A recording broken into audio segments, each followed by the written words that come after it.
அன்பே சிவம் மனமே குரு என்றுணர்த்திய குருவே போற்றி. சத்தும் சித்தும் எதுவென்று உணர்த்திய குருவே போற்றி.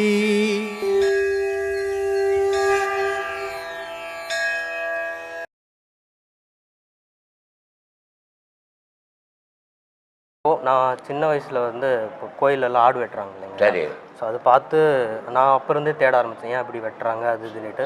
ஸோ அதிலிருந்து தேடி சாமி அப்படிலாம் கேட்கல, அப்படி இது பண்ணலன்னு நான் வந்தேன். நான் பார்த்தீங்கன்னா ஒரு குடிசை இதில் தூங்கியிருக்கேன். அப்படி தூங்கி ஒரு பெரிய ஹோட்டலில் தூங்கியிருக்கேன். ரெண்டு தூக்கமும் ஒரு மாதிரி தான் இருக்குது. சந்தோஷமும் பட மாட்டேங்கிறேன், சோகமாகவும் இருக்க மாட்டேங்கிறேன், ஆனால் நிம்மதியாக இருக்கிறேன். இது கரெக்டாக இருக்கிறது. இப்போது எதனா ஒரு எக்ஸாம்பிள் பாஸ் ஆனாலும் ஒரே மாதிரி தான் இருக்கேன், ஃபெயில் ஆனாலும் நான் ஒரே மாதிரி தான் இருக்கேன். இப்போ எதனா ஒரு இழப்பு வந்தாலும் அது நினச்சி ஒரு கஷ்டம் வர மாட்டேங்குது. இது ஏன் இது மாதிரி நான் இருக்கிறேன்? உன்ன மாதிரி எல்லாம் இருக்கிறாங்களா? இல்லைங்க. ஏன் இல்லை? கஷ்டப்படுறாங்க. இப்போ ஏன் இல்லை? இதெல்லாம் ஒவ்வொருத்தனுடைய மனப்பக்குவத்தை பொறுத்துக்குது.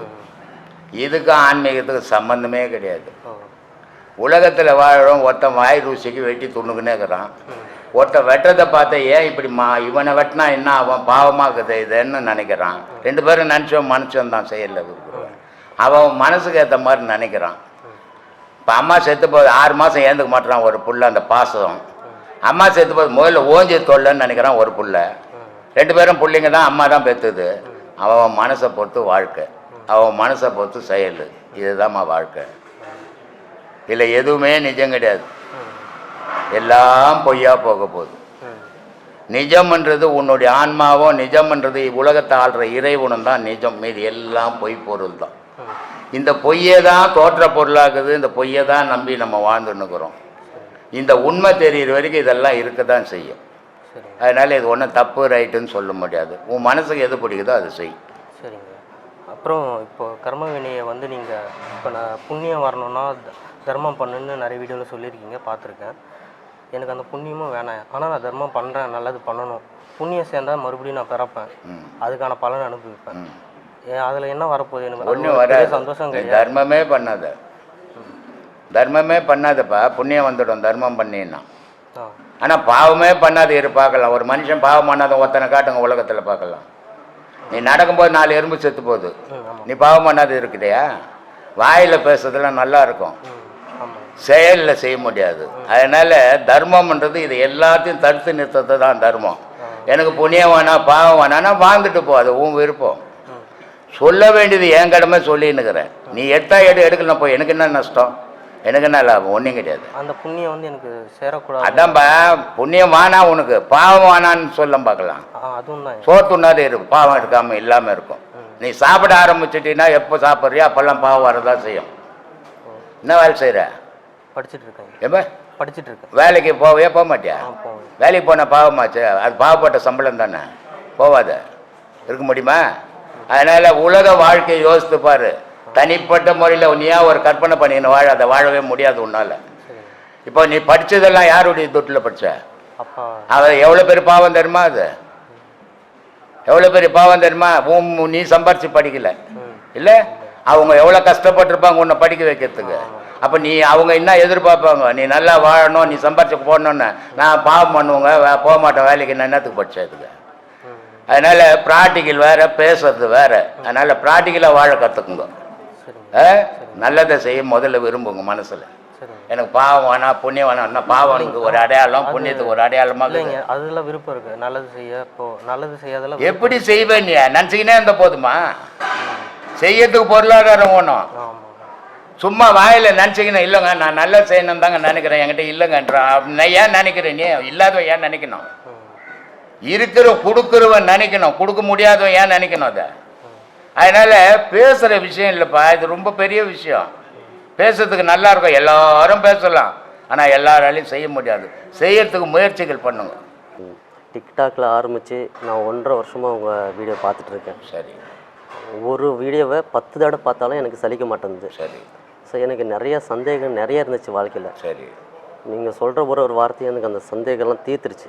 உங்ககிட்ட கேட்கணுன்றது எந்த சந்தேகமும் கிடையாது, எல்லா விஷயத்துலையும். சரி. ஒன்று மட்டும் என் மனசில் கேட்கணும்னு தோணுச்சு. சரி.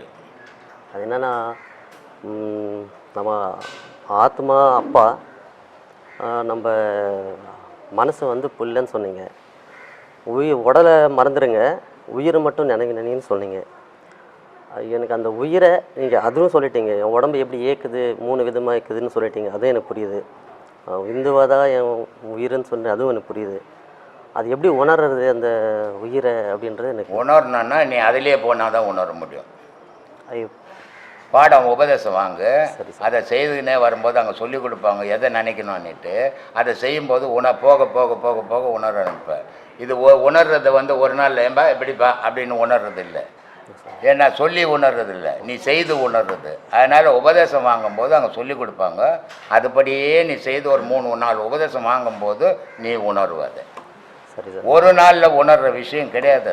அது ஒரு நாள் ஒன்று நான் ஆசைப்படல, அது தெரிஞ்சுக்கலாம். அதுதான் அதை சொல்லி கொடுக்குறபடியே நீ போகணும். ஓகே. போகும்போது இது உடலா நான், அப்போ நான்ன்றது எது, என் உயிர்ன்றது எது அப்படின்றது அப்போ தான் தெரியும். ஏன்னா இது எதுவும் இந்த பாருப்பா, இதுதான் இந்த பொருள், இதுதான் இந்த பொருள் எடுத்து காட்ட முடியாது. ஆமாம், காட்ட முடியுமா? முடியாது. இது எல்லாமே உணர்ற பொருள். அது காட்டுறதால தான். இதுக்கு ஒரு எக்ஸாம்பிள் சொல்கிறேன். கல்யாணம் ஆயிடுச்சு உங்களுக்கு, கணவனும் மனைவி புணர்வு பண்ணுறீங்கல்ல, அது அதில் ஒரு இன்பம் கிடைக்குது இல்லை, அதை கொஞ்சம் காட்டி பார்க்கலாம், எப்படி இருக்குதுன்னு பார்க்கலாம். உணர முடியுது, காட்ட முடியாது. அதுதான் ஆன்மீகம், தெய்வீகம் தான். தெய்வீகத்தை வந்து சொல்லவே காட்டவே முடியாது, உணரதான் முடியும். அந்த உணர்றதுக்கு சொல்லி கொடுக்க முடியும். சொல்லி கொடுக்குறபடி போங்க, உணர்வீங்க. சரிங்க சார். அப்புறம் எனக்கு கல்யாணம் ஆயிருக்கு. நீங்கள் சொல்லுவீங்க அது குடும்பத்தை விட்டுட்டு நீ வரக்கூடாது. அது மாதிரி வந்தால் நான் இங்கே சேர்க்கறதே கிடையாது. சரி, சொன்னது எனக்கு தெரியல, நான் விட்டுட்டு வர மாட்டேன். ஏன்னா இந்த பிறவி எனக்கு குடும்பத்தோடு இருக்கணும்னு இருக்குது. இந்த பிறவி இல்லை, 100 பிறவி எடுத்தா கூட குடும்பத்தோட வாழணும், அப்பதான் இன்ப துன்பம் தெரியும். ஆமாம் சாமி, நான் ரொம்ப இன்பம் துன்பம் நான் ஏற்கனவே சொல்லிக்கிறேன். எல்லாரும் உட்காருங்க, எல்லாரும் வந்து சாமியாரா போறேன் அப்படின்ட்டு அது ஒன்று மட்டும்தான் தெரியும், குடும்பம் தெரியாது. சில பேர் என்ன பண்ணுவாங்க, எனக்கு கடவுளே வேணாம், குடும்பம் மட்டும்தான் வேணும், கடவுளே தெரியாது. ஆனால் இதில் எப்படி தெரியுமா, குடும்பத்தில் என்னென்ன நடக்கும், என்னென்ன இன்பங்கள் இருக்குது, என்னென்ன துன்பங்கள் இருக்குதுன்னு உணரணும். கடவுள் இதிலேருந்து போகும்போது கடவுள்கிட்ட என்ன இன்பம் கிடைக்குது, கடவுளுடைய நிலை எப்படி இருக்குது, நம்ம கடவுள் நிலையில் எப்படி இருக்கிறோம் தெரிஞ்சுக்கத்தான் இது 2 விதமான வாழ்வு. மற்றவெல்லாம் ஒரு விதமான வாழ்வு வாழ்வான், இது 2 விதமான வாழ்வு, கடினமான வாழ்வு இது. ஏன்னா ஒரு இல்லறத்துலேருந்து துறவரத்தை பிடிக்கிறது அவ்வளோ சாதாரண விஷயம் இல்லை. எடுத்த உடனே துறவரம் போயிடலாம், இல்லை எடுத்த உடனே இல்லறத்தில் இருந்துடலாம். ஆனால் இல்லறத்தில் இருந்துக்கும் துறவரத்தை நாடுறது அவ்வளோ சாதாரணமான விஷயம் இல்லை, ரொம்ப கடினமான விஷயம். அதுக்கு மனம் பக்குவம் பண்ணணும்னா அந்த பயணத்தை நீ நீண்ட பயணம் பண்ணணும். பயணம் பண்ணும்போது தான் அந்த மனம் அந்த பக்குவப்படும் போது தான் இல்லறத்தில் இருந்து தான் பண்ணணும். இதை துறவை ஓடி போய் பண்ணுறது இல்லை. நீங்கள் இந்த இமயமலையில் போய் உட்காந்தீங்கன்னா கூட உன் உடல் தான் இமயமலையில் இருக்கும், உன் மனசுலாம் உன் வீட்டில் தான் இருக்கும். அதில் ஒரு பிரயோஜனமே இல்லையா. ஆனால் நீ இருந்த இடத்துலேருந்து உன் பொண்டாட்டி பார்ப்ப, உன் புள்ளைய பார்ப்ப, அப்போ மறந்துடுவேன், உனக்கு அந்த ஞாபகமே வராது பாடம் பண்ணும்போது. ஆனால் நீ வெளியூருக்கு போயிட்டு பாரு, குழந்தை என்ன பஞ்சுன்னு தெரியல, பொண்டாட்டி எங்கே போனான்னு தெரியல, புள்ள என்ன பஞ்சுன்னு தெரியலன்னு யோசிச்சுருந்தா இப்போ தவிர கடவுளை மறந்துடுவேன் நீ. இது மாதிரி தான் நிறைய பேர் மறந்துட்டு சுற்றிங்கிறான் சாமியார் எண்ணி போட்டு. எங்கே இருக்கிறியோ அங்கேருந்து சாதிக்கணும், அதான் சாதனை. ஓடி போகிறது சாதனையே கிடையாது, அது பயம். இப்போ வந்து குழந்தை வளர்ப்பில் வந்து குழந்தை வந்து நல்ல குழந்தையாக இருக்கிறதுக்கு பெற்றோரோட பங்கு ரொம்ப முக்கியம் அப்படின்னு சொல்லிட்டு நம்ம சில சமயங்களில் பார்த்துருப்போம், கேள்விப்பட்டிருப்போம். பெற்றோர்கள் வந்து ரொம்ப நல்லவங்களாக இருப்பாங்க, நம்ம பேசியும் கேள்விப்பட்டிருப்போம். இவ்வளோ நல்ல அம்மா அப்பாவுக்கு வந்து எப்படி நீ வந்து பிறந்தடா அப்படின்னு நான் சொல்லியிருக்கேன். நம்ம அதுக்கு என்ன சுவாமி, ஏற்கனவே எத்தனையோ வீடியோவில் சொல்லியிருக்கிறேன். தாய் தப்பன் தங்கமானவங்க, ஆனால் அவங்களுக்கு பிறந்த குழந்தை கொடூரமானு தான் இருக்கும். இதுக்கு என்ன காரணம், எல்லாம் ஊரே பழிக்கும். ஐயோயோ புண்ணியமானு தாய் தப்பனுக்கு பிறந்த புள்ளியா இது, ஊர் தாலியா இருக்குது அப்படின்னு திட்டுவாங்க. இது தாய் தப்ப வெளியவே தலை காட்ட முடியாத ஆயிடுவாங்க. இதுக்கு என்ன காரணம், தாய் தப்பனை பார்த்தீங்கன்னா கொடூரமானவனா இருப்பான், நல்ல புள்ள பிறந்திருக்கும். அப்போ ஊர் சொல்லுவான் அவனுக்கு பிறகுற புள்ளியாயா இதுன்னு சொல்லுவாங்க. இதுக்கெல்லாம் என்ன காரணம், ஆனால் மக்கள் அறியறது இல்லைம்மா. அதனால் அவங்களுக்கு துன்பத்தை வளர்த்துக்கிறாங்க. இப்போ நீ இருக்கிற, நீ 4 வீடு கட்டி வச்சுக்கிற, 4 வீட்டில் ஒரு வீட்டில் தான் நீ இருக்க போகிற இல்லை, 3 வீடு கொடுத்தோன்னு விட போகிற. ஆனால் வீடு என்னமோ உண்டு தான், ஆனால் கொடுத்தனுங்கிறவங்க உங்கால் இல்லையா, அவங்க யாரும் அவங்கவுங்களுக்கு ஏற்ற மாதிரி தான் அவங்க வாழ போகிறாங்க. இல்லைம்மா நான் வீட்டுக்காரம்மா வாழ்கிற மாதிரியே நான் வாழ்வேன்னு சொல்லுவாங்கள்ல, வாழவே முடியாது. அந்த மாதிரி அந்த பிள்ளையினுடைய உடலுக்குது அது நீ செய்த வீடு. ஆனா அதுக்குள்ள பூந்த ஆன்மா இருக்குதே அது கொடூரமானது ஓ ஓ இல்லையா? நான் ஏற்கனவே வீடியோவில் சொல்லிக்கிறேன்.